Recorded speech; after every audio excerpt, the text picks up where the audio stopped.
Bom, pessoal, então nós agora vamos fazer uma contagem, tá? Do tempo geológico para a gente tentar entender um pouco e ver o que foi acontecendo nesse passo a passo desses aproximadamente 4,6 bilhões de anos.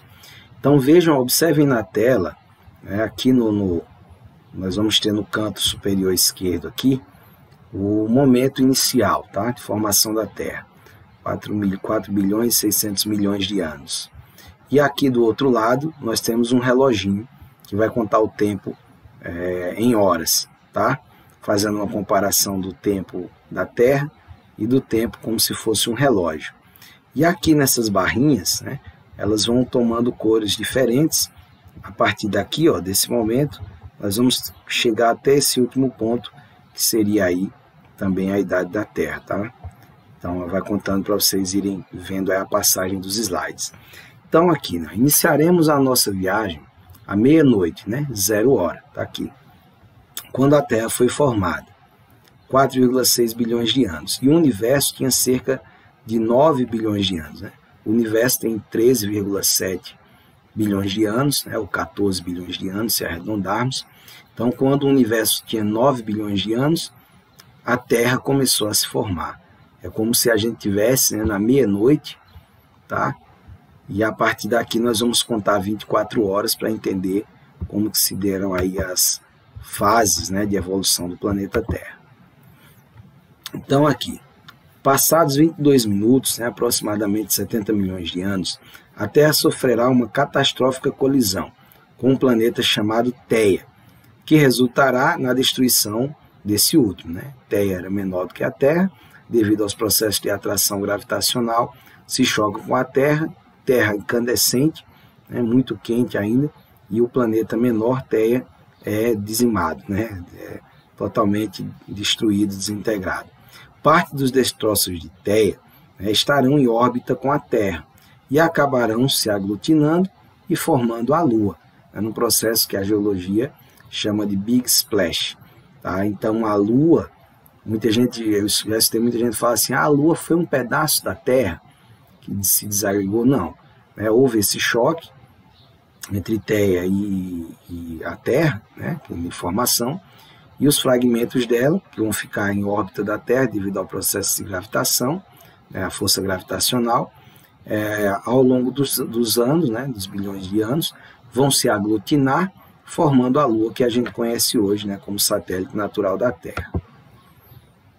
30 minutos, né? Surge o radiano, né, também conhecido como inferno. As próximas horas são as mais enigmáticas. Estamos no éon radiano. A superfície da Terra era bastante quente e devido a inúmeras erupções vulcânicas, né, que formavam a casca da Terra, como a gente chama de crosta ou litosfera, né, nessa época a Terra era constantemente bombardeada por meteoritos, né?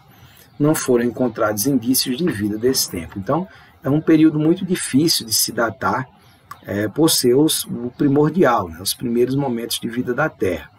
Então, como ainda o material rochoso estava em processo de consolidação e não são encontradas formas de vida, impossível de acontecer numa atmosfera, em um planeta como esse, em plena evolução, né, então não foram encontrados até hoje nenhum fóssil, nada que pudesse remeter à presença de vida no éon radiano.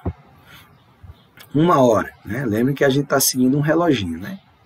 Então, tá aqui. Ainda no radiano. A atmosfera, nessa época, era muito densa, semelhante à atmosfera de Vênus e Marte, né? Muito rica em CO2, CH4, que é o metano, né? E os nitrogênios, né? Os óxidos nitrosos, e a H2O, tá? Então, não tinha oxigênio nem nitrogênio livre, ou seja, se não tinha oxigênio nem nitrogênio livre, a vida como nós conhecemos hoje também não era possível de acontecer, né? Gradativamente o planeta vai perdendo calor, permitindo que esse vapor exalado pelos vulcões se resfrie e forme as primeiras chuvas, né? É sempre bom lembrar que a água que está hoje no planeta, né, alimentada pelo ciclo hidrológico, ela é a mesma água que está na Terra desde seu processo de formação. Então, as primeiras grandes nuvens elas vão formar devido a esse calor excessivo das erupções vulcânicas, né, principalmente desse magma incandescente que circulava na Terra, que vão evaporar, né, por isso que a atmosfera era muito diferente da que nós temos hoje, porque diferente da que nós temos hoje com muito nitrogênio e muito oxigênio, naquela época ainda não tinha, mas tinha bastante H2O, metano e dióxido de carbono, né? Então esse material causava uma grande quantidade de chuvas ácidas, que vão ser as primeiras chuvas do planeta, tá? E que vão alimentar os primeiros corpos d'água surgentes naquele momento.